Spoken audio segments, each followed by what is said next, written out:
Uma possível classificação para a Libertadores em 2022, Corinthians deve ir ao mercado em busca de um centroavante. É o que vamos falar no vídeo de hoje.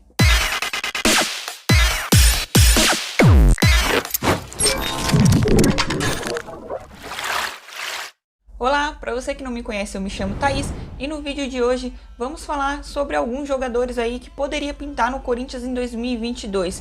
Sim, vamos falar de centroavantes porque acredito eu que o Corinthians se classificando de fato para a Libertadores, vamos precisar de um centroavante porque a gente sabe que o Jô não dá mais, né? Realmente é um aposentado aí que ainda está no Corinthians e que, meu Deus, na minha opinião, mais atrapalha do que ajuda.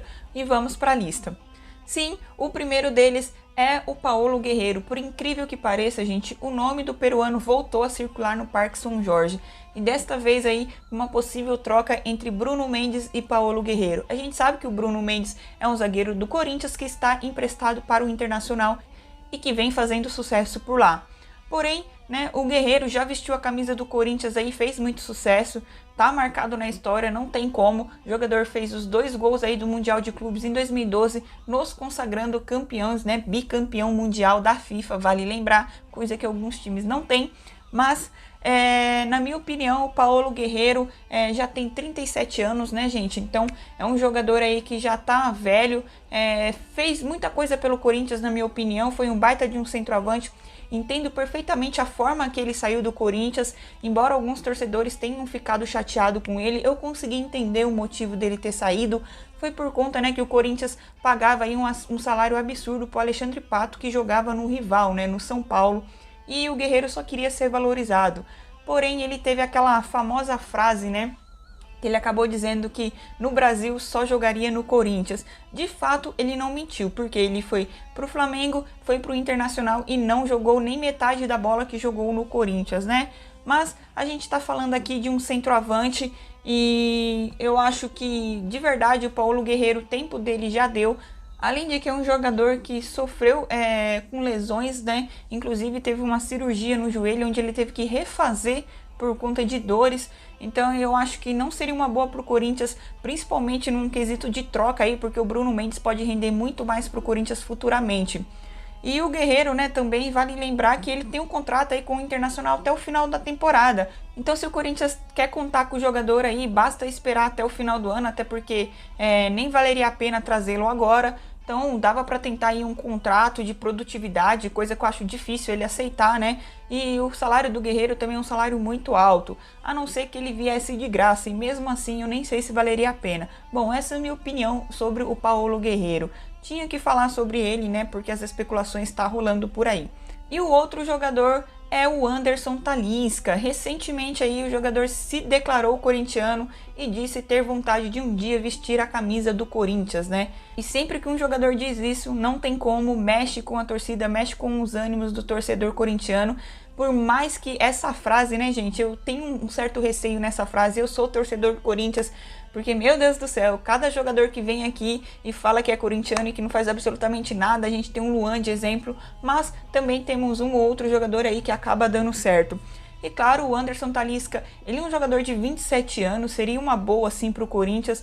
Ele não é centroavante de origem, ele joga como meia, mas pode sim jogar como centroavante. É um cara alto e sabe muito bem cabecear a bola, né? E além de ter os seus chutes aí de fora da área. O problema é que para trazer o Anderson Talisca para agora em 2021 é que o jogador tem contrato com o Al Nassr até o meio do ano de 2024, ou seja, teria que torcer para o jogador conseguir a rescisão do contrato ou então o Corinthians realmente colocar a mão no bolso aí e tentar a contratação do jogador, o que eu acho que ia ser muito complicado, porque a gente já viu aí que nessa gestão do Duílio, ele está indo em busca de jogadores, né, que estão livres no mercado ou que estão com o contrato prestes a rescindir.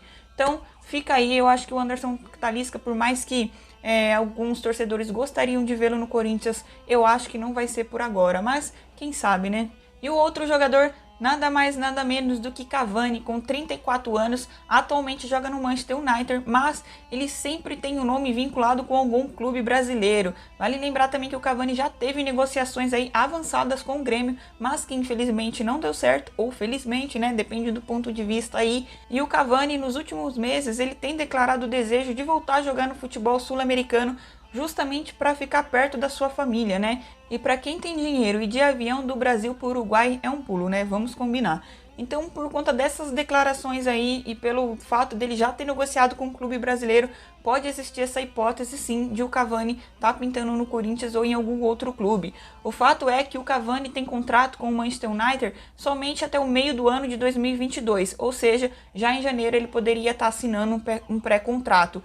E com a mudança da Libertadores, onde o campeonato não se encerra mais em junho, julho, o formato acaba indo até o final do ano praticamente, né? Ou seja, o uruguaio chegaria aí com a Libertadores em andamento, provavelmente a fase de grupo a gente jogaria sem o jogador, mas na hora do mata-mata, na hora do vamos ver, a gente poderia contar com ele. Então o que vocês acham? Acham que seria uma boa o Cavani? Seria um bom investimento? Seria o camisa 9 que o Corinthians precisa? Deixa aqui nos comentários. Germancano, o argentino que vem se destacando aí com a camisa do Vasco, contratado desde a temporada passada, e ele vem se destacando sim, por mais que o Vasco esteja na Série B. O jogador já fez 38 gols com a camisa Cruz Maltina, e vale lembrar que o Germancano também é um jogador que desses, eu acho, na minha opinião, é o que tem um salário mais adequado aí e que se encaixaria muito bem no Corinthians.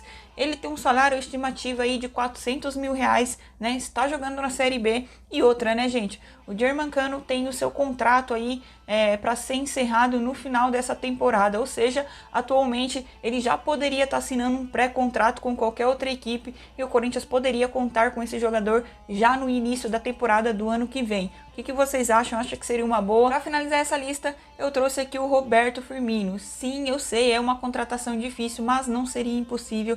E eu te conto aqui o porquê. Bom, o Roberto Firmino atualmente joga na Europa, né? Ele está jogando no Liverpool, onde foi campeão da Champions League e também campeão mundial, onde ele fez o gol aí em cima do Flamengo e se consagrou o Liverpool campeão mundial de 2019, né? Mas o que poderia fazer o Firmino vir parar no Corinthians, né? O fato é que o jogador está em decadência, vamos dizer assim, no futebol europeu. Inclusive, vem entrando em alguns jogos, outros não. Além de que o técnico do Liverpool já declarou publicamente que deseja a contratação do Lewandowski, assim como o Leva também deseja ir para o Liverpool. Ou seja, Roberto Firmino vai perder cada vez mais espaço aí nessa equipe. O problema é o salário do jogador e o seu tempo de contrato. Estima-se aí que ele ganha cerca de 800 mil por semana, ou seja, é uma graninha, né? E o seu contrato vai até o meio do ano de 2023. Mas como que o Corinthians poderia repatriar esse jogador? Roberto Firmino é outro jogador que já se declarou aí torcedor do Corinthians, já se declarou que quando viesse para o Brasil gostaria de vestir a camisa do Corinthians, ou seja, tem um peso aí em relação ao jogador querer, né? Então tem que ter alguns fatores. É claro que para contratá-lo eu acho que seria muito complicado, mas como o Liverpool meio que não tá, né, querendo o jogador assim de fato, por que não o Corinthians não tentar uma contratação por empréstimo? Eu acho que seria muito viável tanto para o Corinthians como para o Liverpool, né, que já está em busca aí de um outro centroavante. E vamos dizer, né, se vier o Lewandowski, esquece, o Roberto Firmino dificilmente jogará por essa equipe do Liverpool, né, a verdade seja dita. Então, cara, eu acho que poderia ser uma boa, talvez se o Corinthians conseguisse pagar aí metade do salário, cerca de 1.200.000, até 1.300.000, eu acho que poderia pagar por esse jogador, né? Bom, essa é a minha opinião, eu sei que seria difícil, mas eu acho que valeria muito a pena se o Corinthians fizesse esse investimento nesse jogador. E esses são alguns jogadores aí que poderia pintar no Corinthians em 2021. O fato é que o Corinthians precisa de um centroavante, né? Na minha opinião, o Germancano seria o mais fácil, tanto no quesito de dinheiro, né, como de contrato, já que o contrato dele está se encerrando agora no final da temporada. E claro, eu gostaria muito do Roberto Firmino, é difícil, mas acho que não é impossível. A gente viu aí o próprio William de exemplo aí que estava jogando na Premier League, ganhava a bala que ganhava, mas preferiu vir para o Corinthians, né? Então se o Roberto Firmino gostasse da proposta, quisesse realmente vestir a camisa do Corinthians, eu acho que poderia sim ser uma possibilidade, fora o marketing também que ele traria para o clube, né? Cavani também é indispensável. E outra coisa que eu esqueci de dizer, né? O Cavani aí, dizem algumas burburinhos aí rolando, né? Falando que o Cavani não está muito contente no Manchester United depois da vinda do CR7, né? A gente sabe que o Cavani vestia a camisa 7 e teve que ceder o número, né? O ícone, que é o número 7, para o Cristiano Ronaldo, né? Mas honestamente, eu acho que qualquer um desses nomes, aliás, qualquer um não, né? Tirando o Paulo Guerreiro, que fez o que fez pelo Corinthians, sou muito grata, mas eu acho que qualquer um desses outros nomes eu acho que cairia como uma luva, principalmente para o Corinthians jogar a Libertadores. O fato é, né, gente, que o Corinthians precisa mesmo de contratar um centroavante. Então, quero pedir aqui a opinião de vocês, deixa nos comentários se você aceitaria qualquer um desses centroavantes no Corinthians ou o nome de algum outro jogador, que eu vou estar lendo e vou estar respondendo todos vocês, tá? Então, se vocês gostaram desse vídeo, peço para vocês se inscrevam no canal, curta e compartilha, que isso ajuda demais. E é isso, vai Corinthians!